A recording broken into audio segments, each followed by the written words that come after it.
Hi friends, ಎಲ್ಲರಿಗೂ ನಮಸ್ಕಾರ. ನಾವು ಇವತ್ತಿನ ವಿಡಿಯೋದಲ್ಲಿ ಇನ್ಸ್ಟಂಟಾಗಿ ದಿಢೀರಾಗಿ ಜೋಳದ ಹಿಟ್ಟಿನ ಪಡ್ಡನ್ನು ಯಾವ ರೀತಿ ಮಾಡ್ಕೋಬೇಕಂತ ಈ ವಿಡಿಯೋದಲ್ಲಿ ತೋರಿಸ್ಕೊಡ್ತಾ ಇದ್ದೀವಿ. ಅಕ್ಕಿ ಎಲ್ಲ ನೆನೆ ಇಡೋದು ರುಬ್ಬೋ ಅವಶ್ಯಕತೆ ಇರೋದಿಲ್ಲ. ಇನ್ಸ್ಟಂಟಾಗಿ ಪಡ್ಡು ತಿನ್ನಬೇಕನ್ನಿಸಿದ್ರೆ ಕೇವಲ 10 ನಿಮಿಷದಲ್ಲಿ ತುಂಬಾ ಟೇಸ್ಟಿಯಾಗಿ ಜೋಳದ ಹಿಟ್ಟಿನ ಪಡ್ಡನ್ನು ಮನೆಯಲ್ಲಿನೇ ಮಾಡ್ಕೋಬಹುದು. ನಾವಿಲ್ಲಿ ಮೊದಲಿಗೆ 1 ಕಪ್ ಆಗುವಷ್ಟು ಜೋಳದ ಹಿಟ್ಟನ್ನು ತಗೊಂಡಿದ್ದೀವಿ. ಅದೇ ಪ್ರಮಾಣದಲ್ಲಿ ಗೋಧಿ ಹಿಟ್ಟನ್ನು ಸಹ ಯೂಸ್ ಮಾಡ್ತಾ ಇದ್ದೀವಿ. ಇಲ್ಲಿ ಎರಡನ್ನೂ ಸೇಮ್ ಪ್ರಮಾಣದಲ್ಲೇ ತೊಗೊಂಡಿದ್ದೀವಿ. ಒಂದು 4 ಚಮಚ ಆಗುವಷ್ಟು ಅಕ್ಕಿ ಹಿಟ್ಟನ್ನು ಯೂಸ್ ಮಾಡ್ತಾ ಇದ್ದೀವಿ. ಅಕ್ಕಿ ಹಿಟ್ಟು ಆಪ್ಷನಲ್ ಆಗಿ ಇಟ್ಕೊಳ್ಳಿ. ಮತ್ತು ಒಂದು ಅರ್ಧ ಬೌಲ್ ಆಗುವಷ್ಟು ಚಿರೋಟಿ ರವೆನ ತೊಗೊಂಡಿದ್ದೀವಿ. ಚಿರೋಟಿ ರವೆ ಹಾಕೋದ್ರಿಂದ ಪಡ್ಡು ಕ್ರಿಸ್ಪಿಯಾಗಿ ಬರುತ್ತೆ. ಒಂದು 3 ಚಮಚ ಆಗುವಷ್ಟು ಕಡಲೆ ಹಿಟ್ಟನ್ನು ಯೂಸ್ ಮಾಡ್ತಾ ಇದ್ದೀವಿ. ಇಲ್ಲಿ ಈ ಕಡೆಗೆ 2 ಈರುಳ್ಳಿನ ತೆಳ್ಳಗೆ ಸಣ್ಣ ಸಣ್ಣ ಪೀಸನ್ನಾಗಿ ಕಟ್ ಮಾಡಿ ತೊಗೊಂಡಿದ್ದೀವಿ. ಒಂದು ಕೆಂಪು ಮೆಣಸು ಹಾಕ್ತಾ ಇದ್ದೀವಿ. ಒಂದು 1/4 ಚಮಚದಷ್ಟು ಅಜ್ವಾಯಿನು ಮತ್ತು 1/4 ಚಮಚದಷ್ಟು ಜೀರಿಗೆನ ಸೇರಿಸ್ತಾ ಇದ್ದೀವಿ. 1 ಚಿಟಿಕೆದಷ್ಟು ಅರಿಶಿನ ಪುಡಿ. ನೀವು ಕೆಂಪು ಮೆಣಸು ಬೇಡ ಅಂದರೆ ಹಸಿಮೆಣಸು ಕೂಡ ಯೂಸ್ ಮಾಡ್ಕೋಬೋದು. ರುಚಿಗೆ ತಕ್ಕಷ್ಟು ಉಪ್ಪು, 1 ಚಿಟಿಕೆ ಆಗುವಷ್ಟು ಅಡುಗೆ ಸೋಡಾನ ಯೂಸ್ ಮಾಡ್ತಾ ಇದ್ದೀವಿ. ಒಂದು ಸಲ ಚೆನ್ನಾಗಿ ಹಾಗೆ ಡ್ರೈ ಮಿಕ್ಸ್ ಮಾಡ್ತಾ ಹೋಗ್ಬೇಕು. ಮೊದಲಿಗೆ ಇವಾಗ ನಾವು ಮೊದಲಿಗೇನು ಬೌಲಲ್ಲಿ ಏನು ಹಿಟ್ಟು ತೊಗೊಂಡಿದ್ದೀವಲ್ಲ ಅದೇ ಬೌಲಿಂದನೇ ಟೋಟಲಾಗಿ 2.5 ಬೌಲ್ ಆಗುವಷ್ಟು ನೀರನ್ನು ಯೂಸ್ ಮಾಡ್ತಾ ಇದ್ದೀವಿ. ಇಲ್ಲಿ ಸ್ವಲ್ಪನೇ ನೀರನ್ನು ಹಾಕ್ತಾ ಏನು ಗಂಟಿಲ್ದಾಗೆ ಈ ರೀತಿ ಹಿಟ್ಟನ್ನು ಕಲಿಸ್ತಾ ಹೋಗ್ಬೇಕು. ಚೆನ್ನಾಗಿ ಒಮ್ಮೆಲೆ ನೀರು ಹಾಕಲಿಕ್ಕಿಲ್ಲ, ಸ್ವಲ್ಪ ನೀರು ಹಾಕ್ತಾ ಕಲಿಸ್ತಾ ಹೋಗಬೇಕು.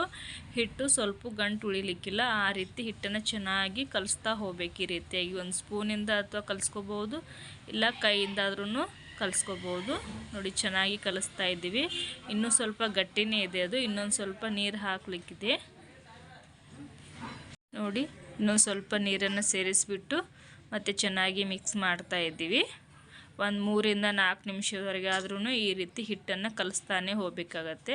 ಆ ಹದ ಬರೋವರೆಗೂ ಹಿಟ್ಟನ್ನು ಚೆನ್ನಾಗಿ ಕಲಿಸ್ತಾ ಹೋಗ್ಬೇಕು. ನೋಡಿ, ತೋರಿಸ್ತಾ ಇದ್ದೀವಿ. ಆ ಕನ್ಸಿಸ್ಟೆಂಟಿಗೆ ಬರಬೇಕದು.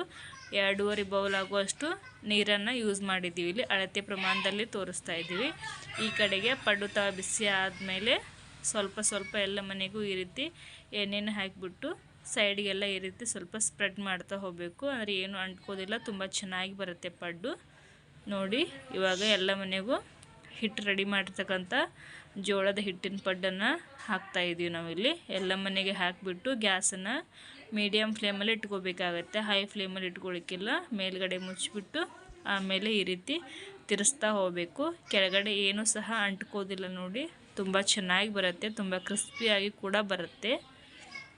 ಸೊ ಇನ್ಸ್ಟಂಟಾಗಿ ಪಡ್ಡು ತಿನ್ಬೇಕನ್ನಿಸಿದ್ರೆ ಈವ್ನಿಂಗೆಲ್ಲ ಈ ರೀತಿ ಜೋಳದ ಹಿಟ್ಟಿನ ಪಡ್ಡನ್ನು ಕೇವಲ 10 ನಿಮಿಷದಲ್ಲಿ ಮಾಡ್ಕೋಬಹುದು. ಸೊ ನೋಡಿದ್ರಲ್ಲ ಫ್ರೆಂಡ್ಸ್, ಇವಾಗ ಎಷ್ಟು ಚೆನ್ನಾಗಿ ಬರ್ತಾಯಿದೆ ಅಂತ. ಒಂದು ಸೈಡ್ ಬೇಯ್ದ್ರೆ ಈ ರೀತಿ ತಿರ್ಸಿ ಹಾಕಿಬಿಟ್ಟು 2 ಸೈಡ್ ಸಹ ಚೆನ್ನಾಗಿ ಬೇಯಿಸ್ಕೋಬೇಕಾಗತ್ತೆ. ನೋಡಿ, 2 ಸೈಡು ಚೆನ್ನಾಗಿ ಬೇಯ್ದಿದೆ, ತೋರಿಸ್ತಾ ಇದ್ದೀವಿ. ಇಲ್ಲಿ ಸ್ವಲ್ಪ ರವೆ ಯೂಸ್ ಮಾಡೋದ್ರಿಂದ ಜೋಳದ ಹಿಟ್ಟಿನ ಪಡ್ಡು ಕ್ರಿಸ್ಪಿಯಾಗಿ ಬರುತ್ತೆ. ಸೊ ನೋಡಿದ್ರಲ್ಲ ಫ್ರೆಂಡ್ಸ್, ಇವಾಗ ಇನ್ಸ್ಟಂಟಾಗಿ ಜೋಳದ ಹಿಟ್ಟಿನ ಪಡ್ಡನ್ನು ಯಾವ ರೀತಿ ಮಾಡ್ಕೋಬೇಕಂತ ತೋರಿಸ್ತಾ ಇದ್ದೀವಿ. ಅದಕ್ಕೂ ಮುಂಚೆ ನಮ್ಮ ಚಾನಲ್ನ